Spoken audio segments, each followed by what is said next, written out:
Welcome to Suman TV. నేను మీ Suman TV Nag. కోల్కతాలో జరిగినటువంటి ఇన్సిడెంట్ ఇవాళ చాలామంది మనసుని కలిచివేస్తుంది. అయితే అదొక డాక్టర్ సమస్యగాను మీరు చూడాల్సినటువంటి అవసరం లేదు. ఒక మహిళ సమస్యగా మాత్రం చూడాల్సినటువంటి బాధ్యత అందరికీ ఉంది. తల్లి, చెల్లి, అక్క అనేటువంటి బాంధవ్యాలతో పెరుగుతున్నటువంటి ప్రతి మగాడి సమస్య కూడా ఇదే అని మనం భావించాల్సినటువంటి అవసరం కూడా ఉంది. చనిపోయింది ఒక డాక్టర్ అనేటువంటి విషయం కానీ, ఒక్కొక్క యాక్టర్ అనేటువంటి విషయం కానీ చూడకుండా ప్రతి ఒక్కరూ ఒక మహిళ చనిపోయింది అనేటువంటి విషయాన్ని గుర్తించాలి ఇక్కడ మనం. ఇవాళ ఇప్పుడిప్పుడే బయటకు వస్తున్నటువంటి ఆడవాళ్ళు ఉద్యోగం చేస్తున్నటువంటి ప్లేస్లో కొంతవరకైనా సరే ప్రొటెక్షన్ ఉంటుంది అనుకునేటువంటి ఆలోచనతో బయటకు వస్తున్నారు. కానీ కలకత్తాలో జరిగినటువంటి ఇన్సిడెంట్ ఒక సెమినార్ హాల్, కాలేజ్లో ఉండేటువంటి ఒక సెమినార్ హాల్లో జరిగింది. అంటే అక్కడ భద్రత ఉందా లేదా అనేటువంటి విషయాన్ని మనం చాలా లోతుగా విశ్లేషించాల్సినటువంటి అవసరం, ఆలోచించాల్సినటువంటి అవసరం చాలా ఉంది.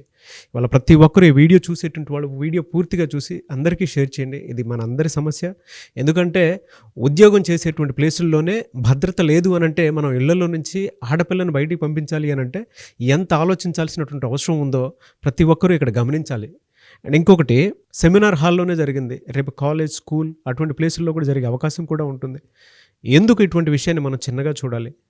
సో ప్రతి ఒక్కరూ కలకత్తాలో అసలు ఏం జరిగింది, ఇన్సిడెంట్కి సంబంధించినటువంటి విషయాలు ఏంటి అనేది ఈరోజు మనతో పాటు సోషల్ యాక్టివిస్ట్ రామ్నాథ్ రెడ్డి గారు ఉన్నారు.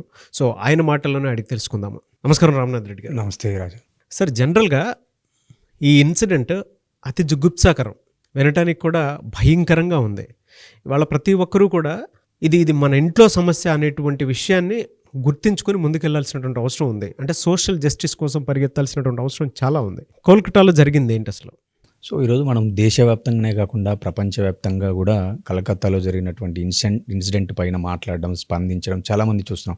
ముఖ్యంగా మన పొరుగు దేశమైనటువంటి పాకిస్తాన్ మెడికల్ అసోసియేషన్ కూడా ఈ సంఘటన పైన ఖండించడం, ఒక ప్రెస్ నోట్ రిలీజ్ చేయడం, అలాగే యూకే, జర్మనీ, ఆస్ట్రేలియా, తర్వాత కెనడా, అమెరికా, ఇలా చాలా దేశాల నుంచి కూడా పాకిస్తాన్ సైతం స్పందించింది. సో అంటే ఈ సంఘటన ఏ స్థాయిలో ఎంత పాచవికంగా జరిగింది, ఈ స్థాయి మానవ సమాజాన్ని ఎంత బాధించింది అనేటువంటిది మనకు దేశంలోని, ప్రపంచంలోని నలుమూలల నుంచి వస్తున్నటువంటి స్పందనను బట్టి మనకు అర్థమవుతుంది.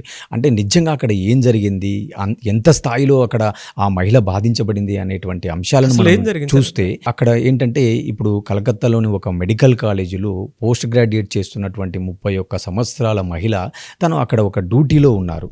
సో నైట్ డ్యూటీలో ఉన్నప్పుడు ఆ అమ్మాయి పైన ఒక భౌతికమైనటువంటి దాడి జరిగింది. సో ఆ దాడి కారణంగా, ఆ దాడిలో ఆమె ప్రాణాలు కోల్పోవడం, ఆ ప్రాణాలు కోల్పోవడానికి ముందు ఆమె అత్యాచారానికి గురవడం అనేటువంటిది మనకు ప్రాథమికంగా ఉన్నటువంటి రిపోర్ట్. సో దాన్ని కాస్త మనం డీటెయిల్డ్గా వెళితే, సో ఆ రోజు ఆమె అక్కడ డ్యూటీలో ఉండగా, అక్కడ పశ్చిమ బెంగాల్ గవర్నమెంట్లో ఒక ప్యారలల్ వ్యవస్థ ఉంటుంది. అంటే పోలీసులతో పాటు వాలంటరీ పోలీసులాగా కొంతమందిని అపాయింట్ చేసుకొని ప్రభుత్వం వాళ్ళ ద్వారా కొంత సమాచారము, కొంత సమాజ సేవ చేసేటువంటి క్రమంలో ఒక మెకానిజం ఉంది. సో ఆ మెకానిజంలో పనిచేసేటువంటి ఒక వ్యక్తి ఆ హాస్పిటల్లో 4 గంటల తెల్లవారుజామున 4 గంటల ప్రాంతంలో ఆ హాస్పిటల్లోకి ఎంటర్ అవ్వడం జరిగింది. అంటే ఏదైతే ఈ హాల్లో ఇన్సిడెంట్ జరిగిందని మనం ఏదైతే సెమినార్ హాల్ అని మాట్లాడుతున్నామో, ఆ హాల్లోకి ఎంటర్ అయినటువంటి వ్యక్తి ఎవరైతే ఉన్నారో అతను బ్లూటూత్ వియర్ చేసి ఉన్నాడు. అతను కూడా ఒక police volunteer, nothing but police volunteer. So ఆ వ్యక్తి ఎప్పుడైతే ఆ హాల్లోకి ఎంటర్ అయిన క్రమంలో అతను బ్లూటూత్ వియర్ చేసి ఉన్నాడు. సో మళ్ళీ అతను వెళ్ళిపోయేటప్పుడు అతని దగ్గర బ్లూటూత్ లేదు. కానీ ఈరోజు పోస్ట్ మార్టం చేసినటువంటి నివేదికలో మనకు బ్లూటూత్ అక్కడ కొన్ని ఏవైతే ఉన్నాయో సీన్ ఆఫ్ అఫెన్స్లో ఉన్నటువంటి సర్కమ్స్టాన్సెస్, ఎవిడెన్సెస్లో అది ఒక పార్ట్గా వాళ్ళు రిపోర్ట్ చేయడం, డిస్క్లోజ్ చేయడం జరిగింది. ఆ సీన్ ఆఫ్ అఫెన్స్ను మనం ఒకసారి ఇన్ డీటెయిల్డ్గా వెళితే, అక్కడ డ్యూటీ నిర్వహిస్తున్నటువంటి ఒక మహిళ ఎవరైతే ఉన్నారో తను కొంత నిద్రలో ఉండొచ్చు. అంటే 4 గంటలు ఆ ప్రాంతంలో అన్నప్పుడు వాళ్ళకు కూడా సరౌండింగ్లో ఒక రూమ్ ఇవ్వడము, లేదా వాళ్ళకు కొంత రెస్ట్ తీసుకోవడానికి కొంత వాతావరణం ఉంటుంది. సో అలాంటి క్రమంలో ఆ అమ్మాయి పైన ఖచ్చితంగా 2 లేదా 3 కంటే వ్యక్తులు కలిసి ఒక భౌతిక దాడి చేసి ఆ అమ్మాయిని అత్యాచారానికి గురి చేశారు. దాన్ని ప్రతిఘటించేటువంటి క్రమంలో ఆమె పైన భౌతిక దాడి చాలా తీవ్ర స్థాయిలో, చాలా పాశవికంగా జరిగింది అనేది ఒకసారి డీటెయిల్గా చూస్తే ఆ అమ్మాయికి సంబంధించినటువంటి 2 కాళ్ళను 90 డిగ్రీస్‌గా వాళ్ళు విడగొట్టడము, అలాగే ఆ అమ్మాయి ముఖ కవళికలు గానీ, కళ్ళపైన గానీ చాలా అద్దాలు, గాజు ముక్కలు ఇలాంటి ఎంతో రక్కడము, అలాగే ఆ అమ్మాయి గూడా ఆ ప్రతిఘటించేటువంటి సమయంలో వాళ్ళతో చాలా వరకు పోరాడింది అని డీటెయిల్‌గా మనం చదువుతా ఉంటే, ఇలాంటి ఇంత పాశవికంగా మనుషులు ఉంటారా? ఇంత పాశవికంగా మహిళలపైన భౌతిక దాడి జరుగుతుందా?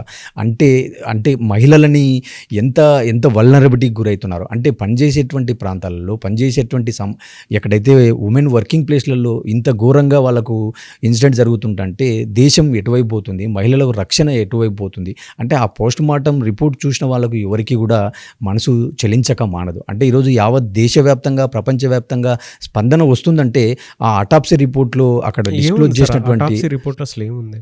అటాప్సీ రిపోర్ట్‌లో క్లియర్‌గా డీటెయిల్డ్ ఏంటంటే వాళ్ళు చెప్పింది ఏంటంటే ఆ అమ్మాయిని చాలా పాశవికంగా భౌతిక దాడి చేశారు.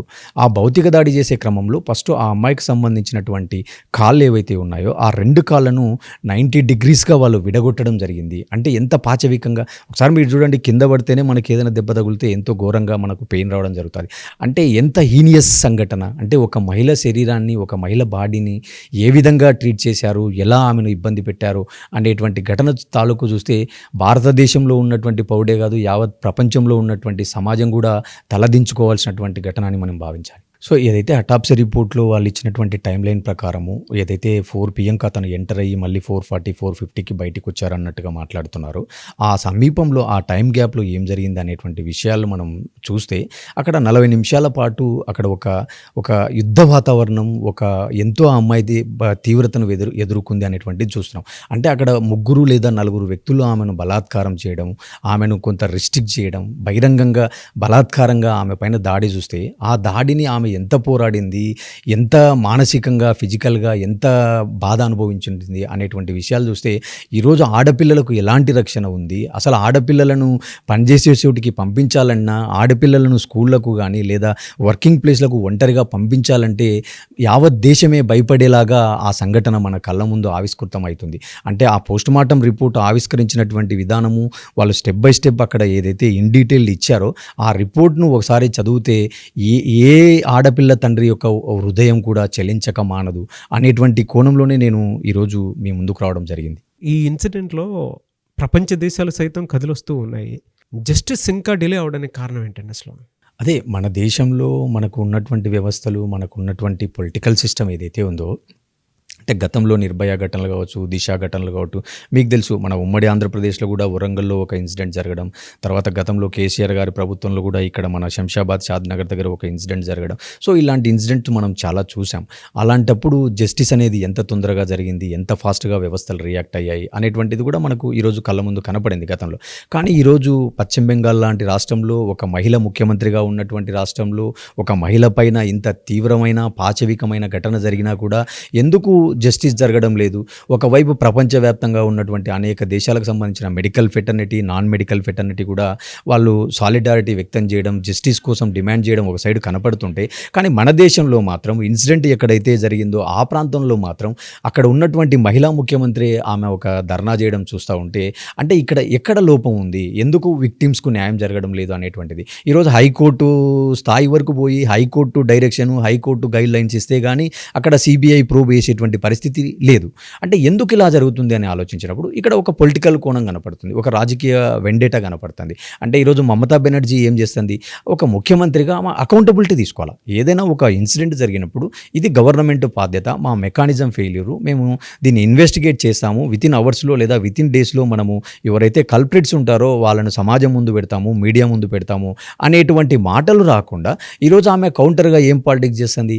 మీరు హత్రాస్లో ఘటన జరిగినప్పుడు ఏం చేసినారు, మీరు మణిపూర్లో జరిగినప్పుడు ఘటన ఏం చేసినారు, లేదా మీరు అస్సాంలో ఘటన జరిగినప్పుడు ఏం చేశారు, మీరు ఎన్ని టీంలను పంపించారు, మీరు ఎంత తొందరగా జస్టిస్ని ఫైండ్ అవుట్ చేశారని చెప్పి కౌంటర్గా ఆమె బీజేపీ ప్రభుత్వాలను కానీ బీజేపీ రాష్ట్రాల్లో ఉన్న ముఖ్యమంత్రులను ప్రశ్నిస్తుంది తప్ప, ఒక మహిళా ముఖ్యమంత్రిగా నా రాష్ట్రంలో ఒక మహిళ పైన అందరూ సమాజంలో ఇంత వ్యవస్థలో ఇంత ఇన్సిడెంట్ జరిగినప్పుడు దానికి న్యాయం ఎలా చేయాలని ఆలోచించకుండా ఆమె అకౌంటబిలిటీ పరంగా జీరోగా ఉంటూ ఆమె అంత బ్లేమ్ గేమ్ మాట్లాడడమే కనపడుతుంది తప్ప ఆమె విక్టిమ్స్ను ఆదుకోవడం కానీ వాళ్ళపైన సత్వరమైనటువంటి న్యాయం చేస్తాను అని చెప్పి ఆమె ఏ రకంగా మాట్లాడడం లేదు. ఇది ఒక రకంగా చాలా బాధాకరం. అంటే ఒక మహిళ అయ్యిండి ఒక మహిళకు జరిగినటువంటి అన్యాయం పట్ల ఆమె ఒక ఫాస్ట్ ట్రాక్ వేలో, చాలా స్ట్రింజెంట్ వేలో, చాలా ప్రాగ్మాటిక్ వేలో వెళ్ళకుండా ఆమె దీన్ని పొలిటిసైజ్ చేయడం అనేటువంటిది చాలా బాధాకరం. మీరు చెప్పినట్లనే నిజంగా అక్కడ అకౌంటబిలిటీ అనేది జీరో కనిపిస్తుంది. మమతా బెనర్జీ సీఎం అయినా కూడా, ఒక మహిళ సీఎం అయినా కూడా అకౌంటబిలిటీ జీరో ఉంది. బ్లేమ్ గేమ్ 100% ఉంది. అది మన తెలుగు రాష్ట్రాల్లో మీరు ఇందాక చెప్పినట్లు గతంలో చూసాం. అవును. రాజశేఖర రెడ్డి గారు కానివ్వండి, లేదంటే మన కేసీఆర్ గారు కానివ్వండి, ఈ ఇన్సిడెంట్స్ జరిగినప్పుడు అవును. ఈవెన్ సజ్జనార్ గారి సపోర్ట్ తోటి జరిగినటువంటి ఇన్సిడెంట్స్ మనం చూసాం. ఎలాంటి జస్టిస్ జరిగింది అనేటువంటి విషయాన్ని. అంటే సమాజంలో ఒక మహిళ పైన ఎంత పాచవికమైన దాడి జరిగినప్పుడు సమాజంలోని అనేక వర్గాల నుంచి కొంత ప్రొటెస్ట్ రావడము, వాళ్ళు ధర్నాలు చేయడము, దీక్షలు చేయడంతో సో ప్రభుత్వంలో కూడా కొంత చైతన్యం, కొంత కదలిక రావడం, ప్రభుత్వం కూడా దానికి తగ్గట్టుగా కొంత స్ట్రింజెంట్ యాక్షన్స్ తీసుకోవడం మనకు కనపడ్డాయి. కానీ ఈరోజు పశ్చిమ బెంగాల్లో ఆగస్టు 9వ తేదీ ఇన్సిడెంట్ జరిగితే ఆ ఇన్సిడెంట్ బయటికి రావడానికి కానీ మొదట ఆ ఇన్సిడెంట్ను ఫస్ట్ ఏమన్నారు, అది ఒక సూసైడ్గా ఆ కాలేజీకి సంబంధించిన ప్రిన్సిపలే కొంత రిపోర్ట్ చేయడం జరిగింది. సో తర్వాత ఆ ఇన్సిడెంట్ సీన్ ఆఫ్ అఫెన్స్ చూసిన తర్వాత అక్కడ ఉన్నటువంటి కొందరు ఇది ఖచ్చితంగా మర్డరు, అటెంప్ట్ మర్డరు, ఇది చాలా అట్రాసిటీకి సంబంధించింది అని చెప్పిన తర్వాత ఈరోజు దేశం ముందు, యావత్ ప్రపంచం ముందు ఈ ఇన్సిడెంట్ గురించి చర్చ జరుగుతుంది. యావత్ ప్రపంచంలో ఒక చైతన్యం స్టార్ట్ అయింది. ఈరోజు మనం రేపు లాస్ ఏంజిల్స్లో కూడా, అంటే మనకు తెలుసు లాస్ ఏంజిల్స్ అంటే ప్రపంచవ్యాప్తంగా హాలీవుడ్ అక్కడ ఉంటుంది. సో ఆ వాళ్ళు కూడా ఒక పిలిపివ్వడం జరిగింది. అంటే రేపు మేము కూడా ఈ అంశం పట్ల న్యాయం జరగాల, జస్టిస్ జరగాలని చెప్పి ఒక ధర్నాకు పిలిపివ్వడం జరిగింది. అలాగే కెనడాలో ధర్నాకు పిలిపిస్తున్నారు. ఎక్కడైతే బెంగాలీలు ఎక్కువగా ఉన్నారో అన్ని ప్రాంతాల్లో ఈ అంశం పైన చర్చ జరుగుతుంది. నేనేమంటానంటే దీన్ని ఏదో ఒక పశ్చిమ బెంగాల్లో ఒక ఇన్సిడెంట్కు చూడకుండా ఒక మహిళ పైన జరిగినటువంటి దాడిగా, మహిళలకు రక్షణ ఏ విధంగా మన దేశంలో ఉంది, మహిళలు రేపు ఎక్కడైనా పని చేయాలంటే వాళ్ళకు కొంత మంచి కండుసివ్ వాతావరణం ఉండాలి. నేను ఇంకా మీకు ఒక విషయం చెప్తాను. ఈరోజు మన దేశంలో ఉమెన్ రిజర్వేషన్ బిల్ అంటున్నారు, ఉమెన్ ఎంపవర్మెంట్ అని అంటున్నారు, ఇట్లా ఎన్నో చట్టాలు తెస్తున్నారు. కానీ ఈ ఇన్సిడెంట్లు మాత్రం జరగకుండా ఎవరు ఆపలేకపోతున్నారు. ఒకవైపు నేను నిన్ననే రీసెంట్గా 2-3 రోజుల కిందట పేపర్లో చూస్తే ఒరిస్సాలో కూడా మహిళల కోసం మనకు సహజంగా వాళ్ళకు పీరియడ్ సందర్భంలో కొన్ని ఇబ్బందులు ఉంటాయి, సహజంగా జెనెటిక్గా, న్యాచురల్గా. సో అలాంటి వాటికి కూడా అఫీషియల్గా వాళ్ళు లీవ్స్ ఇవ్వడం నిన్న రీసెంట్గా ఒరిస్సాలో చట్టం చేయడం జరిగింది. అంటే ఒకవైపు మన దేశంలో చట్టాలు చేస్తున్నారు, మహిళల ఎంపవర్మెంట్ అంటున్నారు, మహిళల కోసం ముద్రా లోన్స్ అంటున్నారు, మహిళలు కూడా బిజినెస్లోకి రావాలి, మహిళలు కూడా అన్ని రంగాల్లో రాణించాలా అంటున్నారు. కానీ మరొక వైపు దేశంలో ఇలాంటి ఘటనలు జరుగుతున్నప్పుడు ఒక సామాన్య పౌరుడుగా, ఒక సామాన్య పేరెంట్గా, నేను కూడా 2 పిల్లల తండ్రిగా ఖచ్చితంగా మహిళలకు మన దేశంలో ఎలాంటి రక్షణ ఉంది?